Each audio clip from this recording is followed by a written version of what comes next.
Information is wealth. வணக்கம் நண்பர்களே, இன்றைக்கி நம்ம பார்க்க போகிறது LVMH அப்படிங்கக்கூடிய அப்ளிகேஷனுடைய செகண்ட் ஆப்பை பற்றி தான். ஸோ இந்த ஆப்பை நீங்கள் யூஸ் பண்ணலாமா வேணாமா அப்படிங்கிறத பற்றி இன்றைக்கி நம்ம செக் பண்ணிக்கலாம். ஸோ இந்த ஆப்பை பொறுத்த வரைக்கும் இது ஒரு காப்பி ஆப் தான், செகண்ட் ஆப், அதாவது LVMHனுடைய செகண்ட் ஆப் தான். இந்த ஆப் வந்து பார்த்திங்கன்னா LVMHயில் வந்து லான்ச் ஆகி கிட்டத்தட்ட ஒரு 5 டேஸ்க்கு மேலே வந்து ரன் ஆகிட்டு இருக்கக்கூடிய ஒரு அப்ளிகேஷன் தான். ஸோ இந்த ஆப்பு எந்த அளவுக்கு ரன் ஆகும் அப்படிங்கிறத வந்து நம்ம கொஞ்சம் டீட்டெயிலாக வந்து செக் பண்ணிக்கலாம். ஸோ LVMH வந்து பார்த்திங்கன்னா கிட்டத்தட்ட ஒரு 7 மந்த்துக்கு மேலேயே ரன் ஆச்சுது. ஒரு நல்ல ப்ராஃபிட் எடுத்த ஒரு அப்ளிகேஷன் தான். அந்த ஆப் வந்து க்ளோஸ் ஆகும்போது வந்து பார்த்திங்கன்னா உங்களுக்கு வந்து டேக்ஸ் கார்டு இருந்தால் மட்டும்தான் பர்ச்சேஸ் பண்ணிக்க முடியும் அப்படிங்கிற மாதிரி ஒரு சில ஆப்ஷன்ஸ் வந்து கொடுத்துருந்தாங்க. ஸோ அந்த ப்ராடக்ட் வந்து நீங்கள் பர்ச்சேஸ் பண்ணாலும் உங்களுக்கு வந்து வித்ட்ராவல் வராது.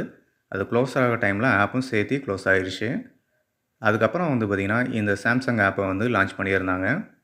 ஸோ இந்த ஆப்பை கொஞ்சம் டீட்டெயிலாக வந்து செக் பண்ணிக்கலாம். ஸோ இதில் வந்து ப்ராஃபிட் எடுக்க முடியுமா, இது எத்தனை நாள் ரன் ஆகும் அப்படிங்கிறத வந்து செக் பண்ணிக்கலாம். என்னை பொறுத்த வரைக்கும் இந்த ஆப் வந்து பார்த்திங்கன்னா ஒரு 15 டேஸ் ரன் ஆகும். ஒரு 10 டேஸ் வந்து உங்களுக்கு வந்து வித்ட்ராவல் கொடுப்பாங்க. அதுக்கப்புறம் இது வந்து க்ளோஸ் ஆகிடும். எதனால் அப்படின்னா இதனுடைய ரெவன்யூ ஜென்ரேஷன் வந்து பார்த்திங்க அப்படின்னா ரெஃபர் பண்ணுறவங்களுக்கு மட்டும்தான் ஏர்ன் பண்ணிக்கிற மாதிரி கொடுத்துருக்காங்க. கீழே வந்து பார்த்திங்கன்னா உங்களுக்கே தெரியும்.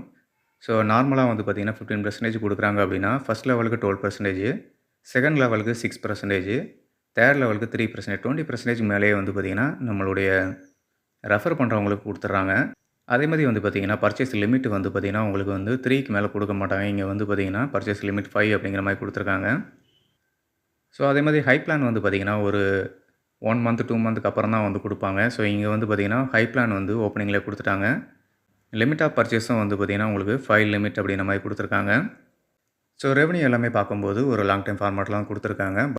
ஸோ இன்டெப்த்தாக பார்க்கும்போது இந்த ஆப் வந்து லாங் டைம் போகாது அப்படிங்கிறத வந்து நம்ம அனலைஸ் பண்ணிக்க முடியும். ஒரு காப்பி ஆப் வரும்போது கண்டிப்பாக யூஸ் பண்ணக்கூடாது. என்ன ரீசன் அப்படின்னா இந்த ஆப் வந்து பார்த்திங்கன்னா ஷார்ட் டைமில் க்ளோஸ் ஆகிடும். ஸோ இந்த ஆப் வந்து நம்மளுக்கு வேண்டாம். ஃபர்தராக வரக்கூடிய அப்ளிகேஷனில் வந்து நம்ம ப்ராஃபிட் ஜென்ரேட் பண்ணிக்க முடியும். இந்த ஆப்பை யூஸ் பண்ண வேண்டாம் அப்படின்னு சொல்கிறதுக்காக மட்டும்தான் இந்த வீடியோ. Thank you so much.